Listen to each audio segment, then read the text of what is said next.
If you're wanting to be cool and attract, you know, all the ladies, the clarinet's definitely the way to go.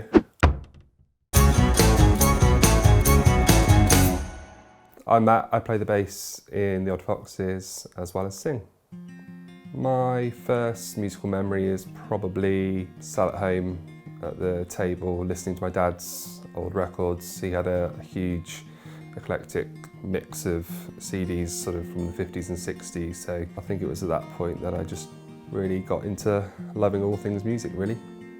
So my start in music is not particularly rock and roll. I was 7 years old and the clarinet teacher came into the school asking if children wanted to learn any instruments, and I went home begging my parents to let me learn the clarinet, and for some reason they agreed, and after that I taught myself piano and guitar, sort of really concentrated on that through my school years, through GCSEs and A-levels, up until the point of deciding to go to uni to do music composition. I first met the Odd Foxes in 2019.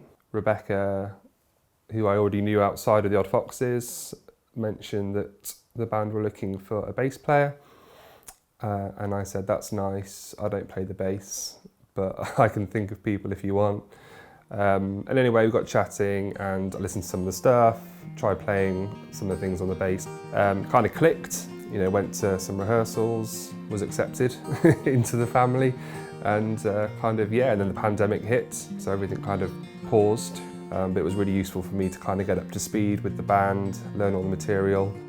My favourite Odd Fox song to play live is probably a toss-up between Ribbons and First Blood. The bass line in First Blood's just, you know, got a really nice groove to it, and playing live it just, I don't know, it's just really great. And Ribbons is just such a good long song with different sections that, you know, I can really get into it, and there's a good chunk of singing in it as well, so I really like that one.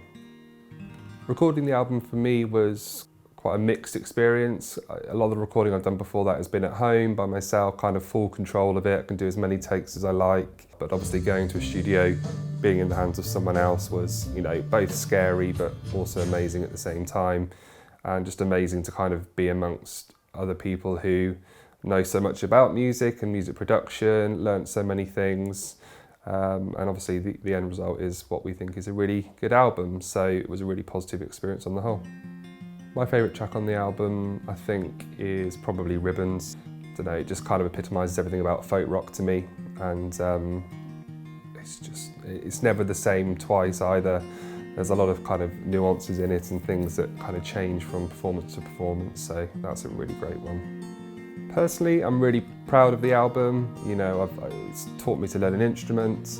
It was great to get involved in some of the writing as well. So yeah, super proud of my kind of part to it, and just, I think everyone's done a great job. I've probably got a few highlights over the last couple of years. Probably the Watching You video. Having never made a music video before, it was great to be able to learn kind of what it takes to do that and have some great fun. And I suppose just playing on some big stages as part of the Foodies festivals, you know, all great experience, kind of showing me the ropes of how to play live.